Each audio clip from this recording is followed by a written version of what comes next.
I'm Clara, 32, female, and my parents told me that watching my son for 4 hours was too much of a burden.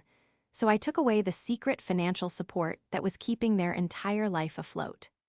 They had no idea that their comfortable life, the large family home they cherished, and the legacy they planned to leave my brother were all being bankrolled by the daughter they treated as an afterthought.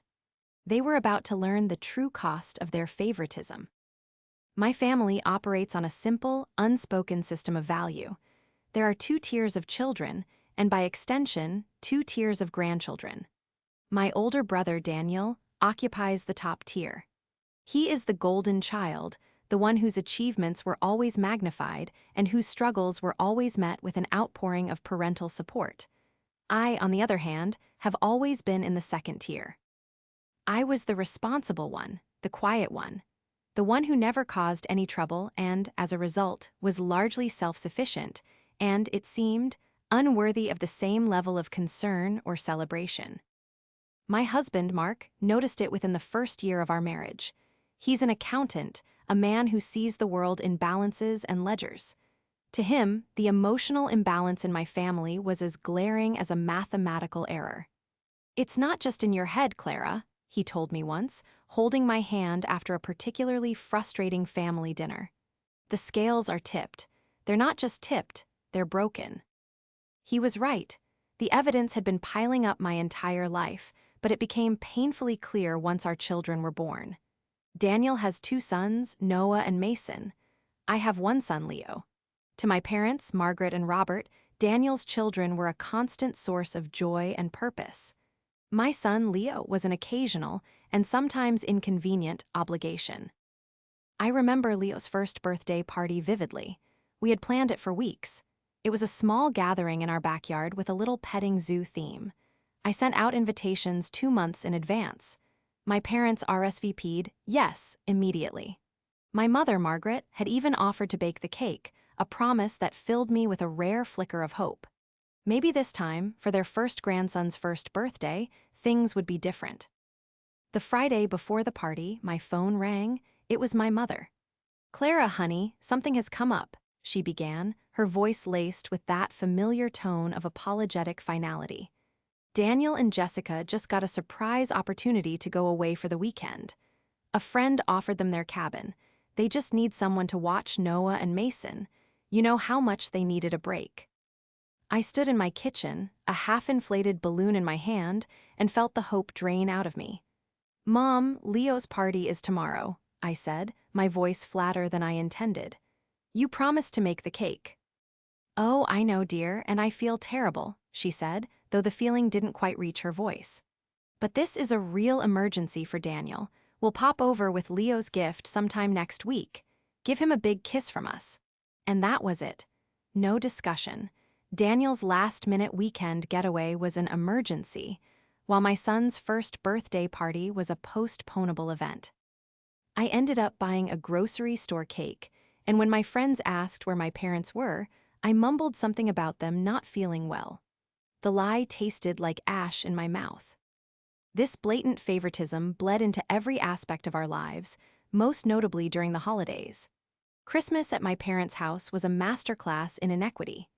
Daniel, his wife Jessica, and their sons would be showered with gifts. We're talking iPads, designer clothes, and the latest expensive toys that Noah and Mason had circled in a catalog. My parents would beam with pride as they watched them unwrap a mountain of presents. Then it would be our turn. Mark, Leo, and I would receive a handful of generic, obligatory gifts. A scented candle for me, a gift card to a hardware store for Mark, and a clearance-aisle toy for Leo that was usually for an age group he'd already outgrown. The disparity was so stark it was humiliating. It wasn't about the monetary value, it was about the thought, the effort. Their gifts screamed, "We remembered we had to get you something." Our gifts to them, carefully chosen and lovingly wrapped, were always received with a polite, "Oh, that's nice, dear," before being set aside as they turned their attention back to Daniel's family. The most significant secret, however, the one that formed the foundation of their comfortable ignorance, was the house. 5 years ago, my father's small consulting business had hit a rough patch. Robert is a proud man, and he would never admit to financial trouble, especially not to his more successful son-in-law, Mark. But I saw the signs. The hushed, stressed conversations between my parents, the for sale sign that briefly appeared on my father's beloved boat before vanishing just as quickly. I told Mark my fears, and after some gentle dig-in, he confirmed them. My parents had taken out a second mortgage years ago and were now struggling to make the payments on their large, four-bedroom home. It was the house I grew up in, the hub of all family gatherings, and the place my parents intended to live out the rest of their days. The thought of them losing it was unbearable.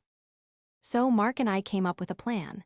We approached my parents, and under the guise of making a smart family investment, we proposed taking over the mortgage payments. Think of it as us buying a share of the house over time, Mark explained carefully. This way, the house stays in the family forever, and you guys don't have to worry about a thing. When the time comes, we'll settle it all out. It's just an investment for our future and for Leo's. My father, his pride salvaged by the word investment, agreed immediately. My mother cried with relief. They seemed to believe we were doing it for our own financial gain, and we let them believe it. We never told them we were covering the entire mortgage, plus the property taxes.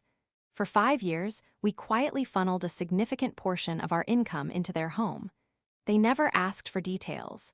They simply accepted their good fortune, their financial anxieties vanishing overnight. They took for granted that they could afford their lifestyle, that they could be endlessly generous with Daniel, because the daughter they placed in the second tier was silently keeping their world from crumbling. They had no idea their entire life was a house of cards, and I was the one holding the table steady. The event that would ultimately unravel this decades-long charade began with an email. It was from my boss, forwarding a request from a major potential client. They were a sustainable energy company, a leader in their field, and they were looking for a new firm to handle a massive rebranding campaign. It was the kind of project that could define a career, the kind of opportunity I had been working towards for 10 years. The email ended with an invitation. They wanted me to present a preliminary pitch at their headquarters in 2 months. My heart hammered against my ribs. This was it. A successful pitch would not only land the biggest client in my firm's history, but it would also all but guarantee me a promotion to creative director. It was everything I wanted. There was only one complication. The presentation was on a Thursday from 1 p.m. to 5 p.m. Mark had a mandatory once-a-year conference that week in another state. He couldn't get out of it. And Leo's preschool, of course, ended at noon. I needed someone to watch my son for 4 hours. Just 4 hours. My mind immediately went to my parents. It was the logical choice, the only choice. I didn't have a regular nanny, our childcare needs were usually minimal, and for the odd date night, we had a fantastic teenage babysitter from down the street. But this was a weekday afternoon. This was different. This felt like exactly the kind of situation grandparents were for. Dreading the conversation but buoyed by the importance of the request, I decided to do it in person. The following Sunday, during our obligatory family dinner at their house, the very house I was paying for, I waited for a lull in the conversation. As usual, the talk was dominated by Daniel's latest exploits and the adorable things Noah and Mason had done that week. So, I actually have some really exciting news, I began, forcing a bright smile. I explained the project, the potential client, and the career implications. I saw a flicker of interest in my father's eyes. "Wow, Clara, that sounds like a big deal," Robert said. "It is," I confirmed, my confidence growing. "Which brings me to a favor I need to ask. The presentation is on a Thursday afternoon, and Mark will be out of town. I was really hoping you two could watch Leo for me. It would only be for about 4 hours, from noon until I can get back." I laid it all out perfectly. I gave them 2 months' notice. I explained exactly why it was so important. I minimized the ask, just 4 hours. My mother, Margaret, picked up her water glass and took a slow, deliberate sip. She exchanged a look with my father. It was a look I knew well, the the silent, lightning-fast conversation that always ended with me on the losing side. "Oh, a Thursday," she said, her brow furrowing slightly. "Thursdays can be a bit tricky for us, dear. That's usually the day your father has his men's club and I have my gardening group."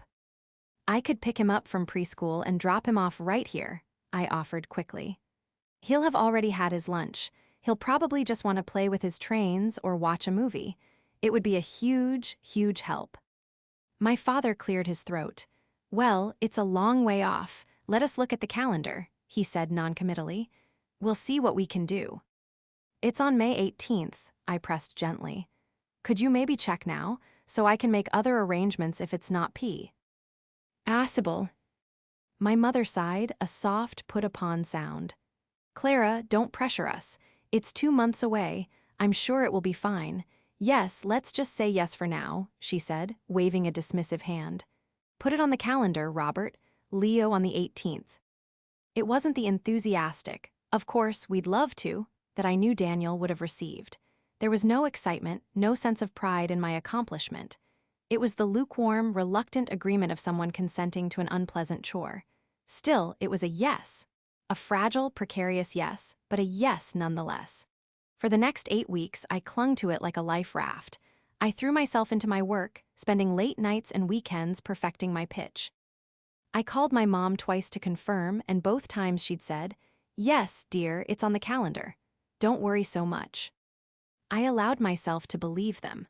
I allowed myself to think that for this one thing, this one incredibly important 4-hour window, they would show up for me. I should have known better. The morning of May 18th arrived, a bright, sunny day that did nothing to soothe the frantic butterflies in my stomach. I had been up since dawn, running through my presentation one last time, my notes spread across the dining room table. Mark had called from his conference to wish me luck, his voice a steady anchor in my sea of anxiety. "You're going to be amazing," he'd said. "Just focus on the pitch. Your mom and dad have Leo covered. It's all going to work out." At 10:30 a.m., dressed in my best suit, my portfolio case by the door, I felt a wave of calm. Mark was right. The hard part, the weeks of preparation, was over. The childcare was handled. All I had to do was drive to Leo's preschool, drop him at my parents', and then go win the biggest client of my life. That's when my phone buzzed. It was my mother. A knot of pure dread tightened in my chest. "Hi, Mom," I answered, trying to keep my voice light. "Just getting ready to head out. Is everything okay?" "Clara, honey, I am so sorry," she began, and I knew. The specific pitch of her voice, a high, thin sound of feigned regret, was the herald of my own disappointment. "Something's come up, your father. He woke up this morning just not feeling himself. A terrible headache, and he's just so drained. I really don't think we can handle having a 4-year-old running around the house today. He needs peace and quiet." I sank onto the edge of the sofa, my own head suddenly feeling light. "Not feeling himself? What do you mean? Is he sick? Should I call a doctor?" "Oh, no, it's not that serious," she backtracked quickly. "Just one of his bad days. You know how he gets. I just can't leave his side, and we can't manage Leo on top of it. I feel absolutely awful about this, I really do. Can't you take him with you?" "Take him with me?" I repeated, my voice rising in disbelief.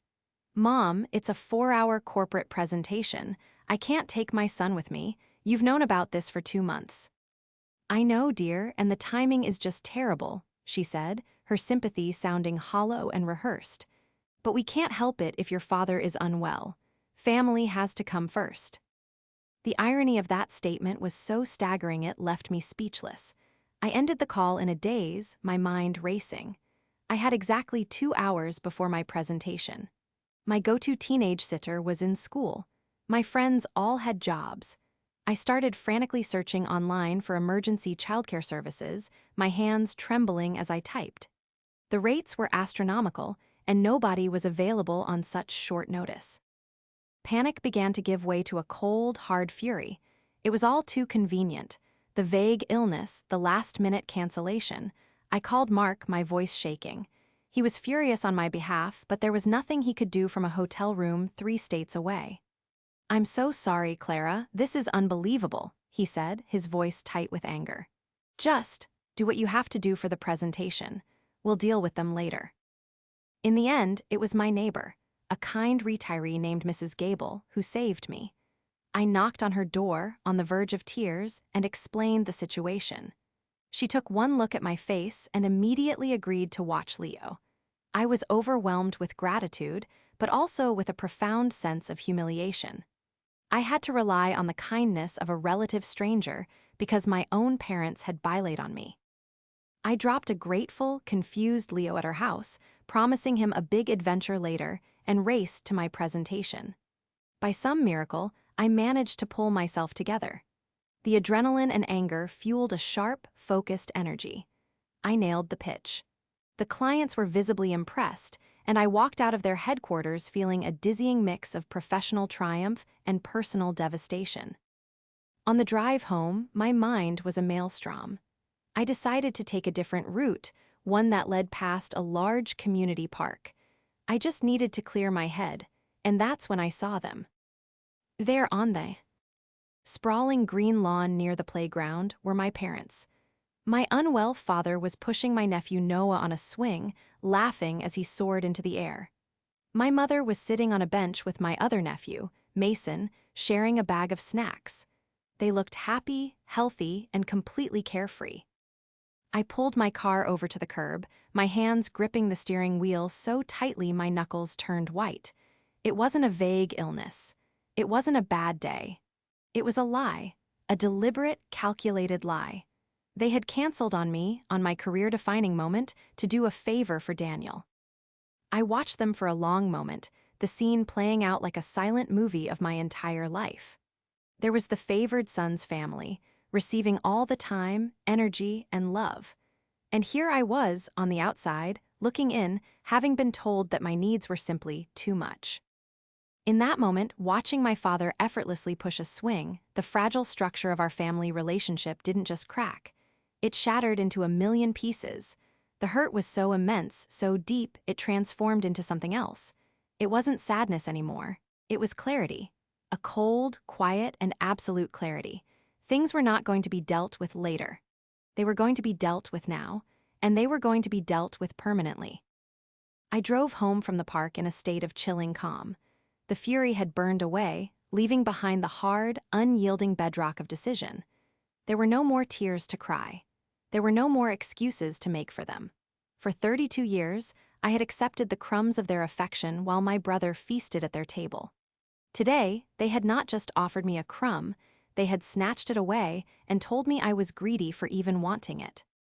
When I walked through my front door, the silence of the empty house felt like a balm. I picked up Leo from Mrs. Gable's, showering her with thanks and pressing a $100 bill into her hand over her protests. Holding my son's small, warm body in my arms, I felt a surge of protective instinct so fierce it was primal. This wasn't just about me anymore. It was about him.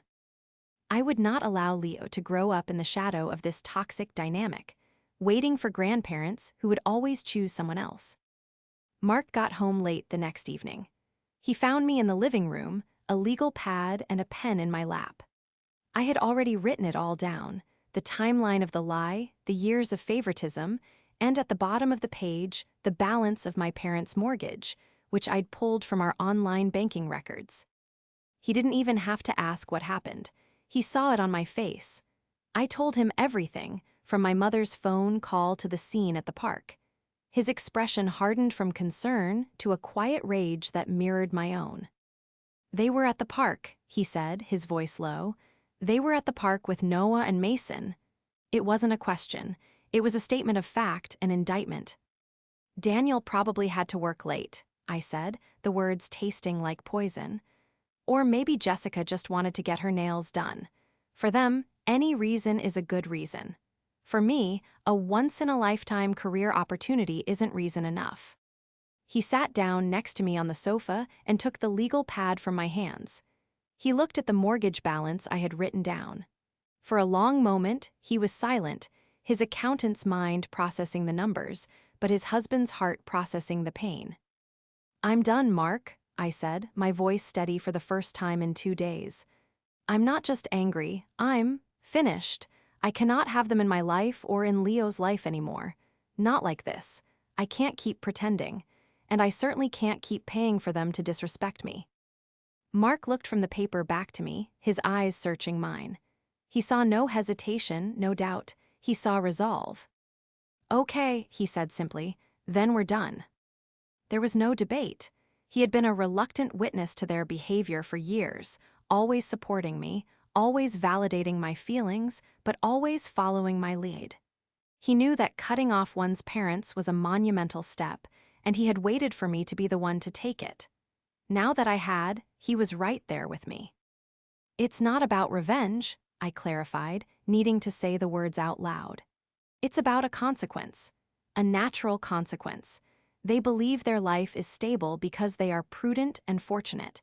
They need to understand the reality of their situation. They need to understand that their comfort, their ability to drop everything for Daniel, was a luxury being subsidized by me." Mark nodded, his jaw set. "You're right. It's not revenge, it's an adjustment. We are adjusting the ledger. They've been receiving a service they haven't been paying for, emotionally or otherwise. The service is now discontinued." His practical, logical framing of the situation was exactly what I needed. It stripped away the messy, painful emotions and left only the clear, simple truth.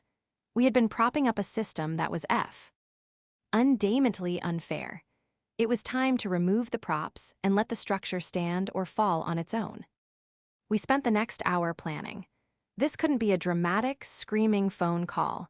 It had to be handled with the same cold, businesslike indifference they had shown me. Mark, with his financial acumen, would be key. He went to his home office and began printing documents. He compiled a complete record of every mortgage and tax payment we had made for the past 60 months. He drafted a formal letter, using precise, unambiguous language, stating that as of the first of the following month, the investment agreement was terminated and all financial responsibility for the property at their address would revert to them, the sole owners. As I watched him work, I felt no guilt. I felt no remorse. I felt only a profound and unsettling sense of peace. The decision was made. The years of quiet hurt, of swallowing my disappointment, of trying to be the perfect daughter in the hopes of earning a fraction of the love they gave away so freely, it was all over. We would meet them in person. We would do it at their house. We would look them in the eye as we handed them the bill for their choices. They had made their priorities clear. Now I would make mine clear. My priority was my son, my husband, and my own self-worth. My family of origin had made it painfully obvious that I was not a priority to them at all. It was time they learned what life was like without my support. We scheduled the meeting for Sunday afternoon. I called my mother and said, "Mark and I need to come over to discuss some financial matters with you and Dad. It's important." The word financial was the perfect bait. In their minds, our investment in the house was a topic that always worked in their favor. They probably assumed we were going to offer them more money. "Of course, dear," she'd said warmly. "Come around 3, I'll make a pot of tea." Walking up the driveway to the house I grew up in felt different this time. It wasn't home anymore. It was an asset, a liability on a balance sheet. Mark carried a leather portfolio under his arm, inside of which was the neatly compiled dossier of their financial reality. I walked beside him, my back straight, my heart beating a slow, steady rhythm. I was not the pleading daughter anymore. I was a creditor. They greeted us at the door with smiles. My father clapped Mark on the back. My mother tried to kiss my cheek, but I turned slightly so it landed on my hair. We sat in the formal living room, the one they kept pristine for guests, the one filled with photos of their perfect family, mostly of Daniel and his kids. "So," my father began, settling into his favorite armchair. "What's this important financial discussion? You two buying another property." Mark placed the portfolio on the coffee table between us. He didn't open it yet. He looked at me, giving me the floor. This had to start with me. "Before we get to that," I began, my voice even and calm, "I need to talk about what happened on Thursday." My mother's smile faltered. She picked up the teapot, her hand suddenly unsteady. "Oh, Clara, I know, it was just awful timing. Your father was feeling so poorly." "Was he?" I asked, meeting her gaze directly. "Because I saw you, both of you. I saw you at the park with Noah and Mason. Dad looked perfectly fine pushing a swing. You both looked perfectly fine." Silence descended on the room, thick and suffocating. My mother's face flushed a deep, blotchy red. My father stared down at his hands, refusing to look at me. He had been caught, and his only defense was to pretend he couldn't hear me. Daniel called us," my mother stammered, abandoning the flimsy pretense of illness. "His sitter canceled last minute. He was in a real bind, he needed us." "And I didn't," I shot back, my voice dangerously quiet. "A career-defining presentation, which I told you about 2 months ago, wasn't a real bind. You lied to me, Mom. You looked me in the eye, or at least, you would have if you hadn't done it over the phone, and you lied. You decided that whatever Daniel wanted was more important than what I needed. You made a choice." "Daniel's situation is different," she insisted, her voice rising. "He and Jessica, they struggle more than you and Mark do. They need more help. You've always been so independent, so capable." It was the oldest excuse in their book, the one they used to justify a lifetime of neglect. My competence was my punishment. My independence was their permission slip to ignore me. "My capability is not the issue," I said coldly. "The issue is your blatant, hurtful favoritism. And my independence is something I've had to learn because I could never rely on you. And I've finally, truly accepted that, which brings us to the finances." I nodded at Mark. He opened the portfolio and slid a single sheet of paper across the table towards my father. It was a summary page. At the top, it read, "D. 5-year history of payments made on behalf of Robert and Margaret." Below it was a list of 60 mortgage payments and 10 property tax payments. At the very bottom in bold was the grand total. It was a staggering number, well into 6 figures. My father picked up the paper, he stared at it, he read it, then read it again. His face went from flushed to pale in a matter of seconds. What is this?" he whispered, his voice raspy. "That's what we've been paying for the last 5 years to keep this house in your name," Mark said, his tone professional and detached. "When we called it an investment, you seemed to think that was for our benefit. In truth, it was to prevent your foreclosure." My mother snatched the paper from my father's trembling hand. She gasped, her hand flying to her mouth. "No," she breathed. "No, this can't be right. We make our payments." "No, you don't," I said, my voice devoid of any emotion. "You haven't made a mortgage payment since 2020. We have. We've paid for this roof over your head. We've paid for the lawn where you play with Noah and Mason. We've paid for the privilege of being your second-tier family, your convenient ATM, and your emotional punching bag. And as of today, that service is ending." Mark slid the second document across the table. It was the formal letter of termination. "As of June 1st, the full mortgage and tax liability for this property reverts to you," he stated. "We have already notified the bank. The next payment is your responsibility." The reality of the situation finally crashed down upon them. This wasn't a negotiation. It was a notification. My father slumped back in his chair, looking suddenly 100 years old. My mother's face crumpled, and the manipulative tears I had seen so many times before began to flow. But this time, they were real. They were tears of pure, unadulterated panic. "Clara, you can't," she sobbed, reaching a hand out to me. "You can't do this to us. This is our home. How could you be so cruel?" I stood up, Mark rising with me. I looked down at my weeping mother and my shell-shocked father, and I felt nothing but a vast, empty distance. "Cruel," I repeated, the word tasting absurd on my tongue. "You want to talk about cruel? Cruel is lying to your daughter's face on the most important day of her career. Cruel is telling her she's too much of a burden while you bend over backwards for her brother. Cruel is creating a family where one child is a treasure and the other is an obligation. This isn't cruelty. This is a balance sheet. And for the first time in my life, it's balanced. You have the life you can afford now. Good luck." We turned and walked out the door, leaving the portfolio, the letter, and the wreckage of their choices behind us on the coffee table. The fallout was immediate and spectacular. We were not even halfway home before my phone began to light up with my mother's number. I ignored it. Then came the texts, a frantic waterfall of pleas, accusations, and emotional blackmail. "Mom, Clara, pick up the phone. We need to talk about this.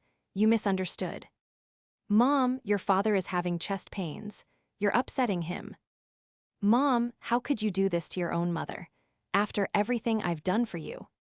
Mark took my phone and turned it off. "Don't read them," he said quietly. "It's just noise. The decision is made." He was right, but the silence didn't last long. An hour later, my brother Daniel called Mark's phone. Mark put it on speaker.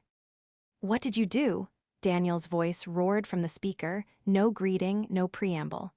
"Mom just called me, hysterical. She said you're trying to kick them out of their house. What is wrong with you, Clara?" "Hello to you too, Daniel," I said calmly. "We're not kicking them out of anywhere. We're simply stopping our financial contributions to their mortgage. It's their house. They can pay for it." There was a sputtering sound on the other end of the line. "Financial contributions? What are you talking about? They own that house." "You should probably ask them about that," Mark interjected, his voice firm. "For the last 5 years, Clara and I have been paying their mortgage, all of it. They seem to have forgotten to mention that to you." A stunned silence followed. I could practically hear the gears turning in Daniel's head as he processed this new information, not with empathy for our situation, but with panic for his own. His entire support system, the free, 24/7 childcare, the endless river of parental resources, was all based on a financial reality that had just evaporated. "So what?" he finally spat, his voice laced with an astounding level of entitlement. "You and Mark have plenty of money, you're a designer and he's an accountant. It's the least you could do for Mom and Dad. Why would you stop now? Because they couldn't watch Leo one time? That's pathetic and jealous." "One time," I laughed, a sharp, humorless sound. "Oh, Daniel, you have no idea. This was never about one time. This was about a lifetime. And you're right about one thing, we do have money. And from now on, we're going to spend it on our own family. On Leo, on us." "You're destroying this family," he yelled. "No," I replied, my voice as cold and hard as steel. "The family was already destroyed. I'm just finally cleaning up the mess. Don't call us again." I ended the call. The days that followed were a siege.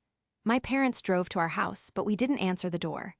They left long, rambling voicemails, alternating between tearful apologies and bitter accusations. My mother claimed I was selfish. My father claimed I was disrespecting his legacy. They tried to deploy their ultimate weapon, guilt, but I had become immune. Their words were meaningless now, like a foreign currency in a country where it held no value. They tried to rally the extended family, but the story backfired on them. When they were forced to explain why we had cut them off, they had to admit the truth, that we had been secretly paying their mortgage for 5 years. Instead of seeing me as cruel, my aunts and uncles were shocked at my parents and Daniel's entitlement. The sympathy they were hoping for never materialized. About 3 weeks later, a for sale sign appeared on the lawn of my childhood home. The news hit me with a pang of nostalgia, but not regret. That house was a monument to a family dynamic I no longer belonged to. Its sale was a necessary demolition. According to my cousin, who still spoke to me, the reality of their finances was a brutal shock to Daniel. My parents, unable to afford the house on their own, had turned to him for help. They had assumed their golden child, the center of their universe, would step in and save them. But Daniel, whose finances had always been propped up by our parents' endless support, couldn't afford to help them. He and his wife lived paycheck to paycheck, a fact that had been conveniently ignored for years. The arguments were apparently epic. Daniel accused my parents of misleading him about their wealth. My parents accused him of being ungrateful. The perfect, happy family unit I had envied my whole life began to crumble under the first real pressure it had ever faced. They had built their relationships on a foundation of my silent sacrifice, and without it, the entire structure was collapsing. 6 months passed. 6 months of blessed, profound silence. We moved on. The angry voicemails eventually stopped. The for sale sign on my parents' lawn was replaced by a sold sign. According to a mutual acquaintance, they bought a small, two-bedroom condo in a retirement community an hour away. It was all they could afford. Their world had shrunk, physically and financially, to the precise size of their own resources. Life for me, Mark, and Leo, however, had expanded in ways I never imagined. Our home, once a place I returned to after bracing for impact from my family, was now a true sanctuary. Our weekends were our own. Our holidays were peaceful. We started new traditions, just the three of us. We spent Christmas morning in our pajamas, building Lego castles, with no schedule to keep and no passive-aggressive gift exchanges to endure. I got the promotion. The campaign I pitched was a massive success, and I was named creative director. The confidence I gained from standing up to my parents had spilled over into my professional life. I no longer second-guessed my worth or my talent. I had faced down the two people whose approval I had craved my entire life, and I had survived. More than survived, I had thrived. The biggest change was in Leo. Without the constant, low-grade stress of my interactions with my parents, I was a more present, more joyful mother. And without the confusing dynamic of grandparents who were sometimes there, but mostly not, Leo's world became simpler and more secure. Our little family unit of three became stronger, happier, and more self-contained than ever before. We were enough for each other. One afternoon, a letter arrived. The handwriting on the envelope was my mother's. It was the first direct contact in half a year. I almost threw it away, but curiosity won. I opened it. It was a short, rambling note. It spoke of how difficult the move had been, how much they missed the old house. It mentioned that they didn't see Daniel and the boys as much anymore. The new condo was too small to host them, and Daniel was always so busy. The letter was filled with self-pity. Tucked away in the second-to-last sentence was a faint echo of an apology. "I suppose I never realized how much you were doing for us. I hope Leo is well." There was no real accountability, no true understanding of the lifetime of hurt they had caused. It was the letter of someone who was sorry they got caught, sorry for the consequences they were now facing. It was not the letter of someone who was sorry for their actions. I read it once, folded it neatly, and put it in a drawer. I did not reply. Forgiveness required repentance, and they were still just repentant about their own discomfort. Some might say what I did was harsh, unforgiving, but it wasn't about punishment. It was about protection. I protected my career, I protected my marriage, and most importantly, I protected my son from growing up thinking he was worth less than his cousins. I drew a boundary not with chalk, but with concrete and steel. For anyone out there feeling like the second choice in your own family, for anyone whose contributions are taken for granted and whose needs are dismissed, I want you to know that you have the power to change the dynamic. You cannot make them see your worth, but you can, and you must, see it for yourself. Sometimes, the most powerful act of love is not holding on tighter, but letting go completely. My real family is here, in this house, with my husband who has always seen my value and my son who will grow up knowing, without a shadow of a doubt, that to us, he is, and always will be, the first and only choice.